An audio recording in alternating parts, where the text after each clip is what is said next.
Hello and welcome to Driver's Therapy.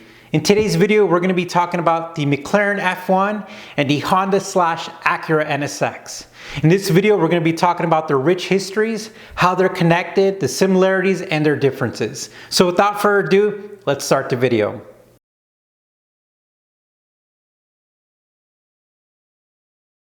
So we can't start this video without talking about Formula One. And the reason why is because everyone is kind of connected in Formula One. This whole entire story, the cars and everything. Because McLaren as a company, I'm sure you guys know McLaren as the company as it is today, but before they became super famous for their cool cars, they were a racing motorsport company. And the director for that was Ron Dennis. Now, Ron Dennis is a big name. He was pretty much the face of McLaren as far as the motorsport division. And at the time when McLaren was racing, in the driver's seat, at one point in time, Ayrton Senna sat in there and raced a McLaren race car. But behind Ayrton Senna, there was a Honda engine, which is really neat. Because if we really look at the history, and this is going to be the connection of Formula One in these two cars, Ayrton Senna was in partnership with Honda. So he did PR stuff, but he also did meet and greets, and he also talked to the engineers.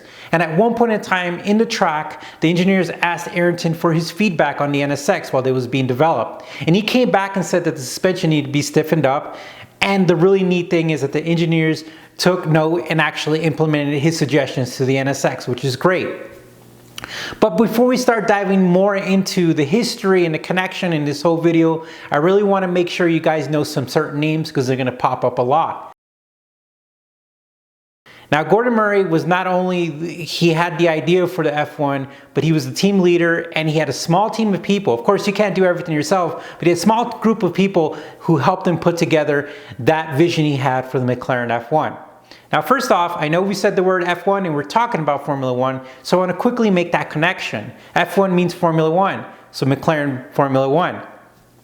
One of the quick giveaways that this car was really derived from Formula One was the center driving position. And the reason why I say that is Gordon Murray stated that when he was developing the car, he's always wanted a center driving position because it is the closest way as a driver is going to feel as if they were inside a Formula One car. So let's go ahead and go back to the history of Formula One. As Ayrton Senna was racing for McLaren using a Honda engine, there was just a lot of technology and a lot of things that have been developed from Formula One. When Gordon Murray and Ron Dennis and everyone got together, essentially what they wanted to do is they wanted to build a supercar and take as much Formula One technology and designs and concepts and put that into the McLaren F1. So let's go ahead and go back into our history. So the NSX was before the F1, but a really cool piece of history is that Gordon Murray owned an NSX, and that is so cool. And he drove it for about 75,000 miles, and this is what he thought about it. The moment I drove the little NSX, all the benchmark cars like Ferrari, Porsche, Lamborghini I had been using as a reference in the development of my car vanished from my mind, said Murray. Of course, the car we would create, the McLaren F1, needed to be faster than NSX, but the NSX's ride quality and handling would become our new design target. Now, how cool is that? I mean, think about it. One of the cars that was first crowned as the fastest car in the world, and one of the most beloved and iconic cars in the world, the designer took inspiration from the Honda NSX. Real quickly, we're going to start talking about the cars. So I want you to know a little bit about both cars' basic information. So here's the basic information, driver's therapy style of both cars.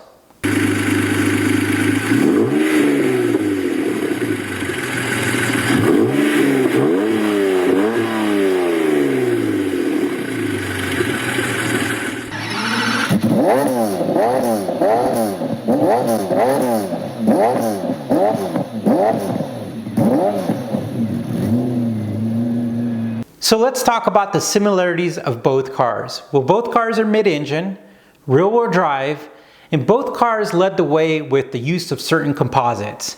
The NSX was the first all-ever mass-produced aluminum body, and the McLaren F1 was the first ever carbon fiber body, which is really neat. They also both use magnesium for their engine parts for weight reduction. But besides that, even though the cars were very different, Gordon Murray did state that he really was impressed by how the suspension on the NSX was used and developed. And what I mean by that was how the aluminum was made and how the whole entire system was put together. He just thought that it was just provided an incredible ride, and it was just engineered incredibly well. Also, without hiding anything, Gordon Murray also said that the drive-by-wire, which was a new technology back then, he learned that from the NSX and implemented that into the McLaren F1. So let's go ahead and talk about some differences. Well, right away, let's talk about the price. The McLaren F1 was over $800,000 in 1992, and in today's money, that's about $2 million. The Honda NSX was roughly about $60,000 here in the US, and the McLaren F1 only produced about 104 McLaren F1s, and today there's roughly about 60 of them left. Also, the McLaren F1 utilized a BMW motor, and a fun fact here is that Gordon Murray originally wanted to use a Honda motor, but Honda declined, didn't want to be part of that project, and so he got in partnership with the BMW, and there's a BMW motor inside the McLaren F1 as a V12, and of course the NSX is a V6, and to me that's one of the biggest differences is going to be the power. And if you think back what Gordon Murray originally said, he said the NSX was an amazing car, it just needed a little bit more power. So I've saved this last piece of history for the end because to me it is like the ultimate coolness. In 1995, both the NSX and McLaren F1 raced in Le Mans. So McLaren F1 was the kind of street car, was the original design. But Gordon Murray and McLaren put together a race car version of it called the GTR, and they sold it to private people and race car teams and all that. And those groups of people got together, and in 1995, both the NSX and F1 crossed paths in Le Mans. And here is the crazy part: not only did they cross paths, but they both won. The F1 won overall Le Mans, like just won. They're racing in GT1 class, but they won overall, which was super cool. And here's the cool thing. The NSX won their class, the GT2 class. So in 1995, the McLaren F1 GTR race car won Le Mans, and in 1995, the Honda NSX GT car won Le Mans as well in their class. And that is super cool. And I'm gonna end the video like that because you can't top that. Well, I hope you guys liked this video. This was super fun. It took a lot of research, and I really loved it because I learned a lot about my car and my history. And so when I open up that door to the garage, I have just that extra appreciation for that history.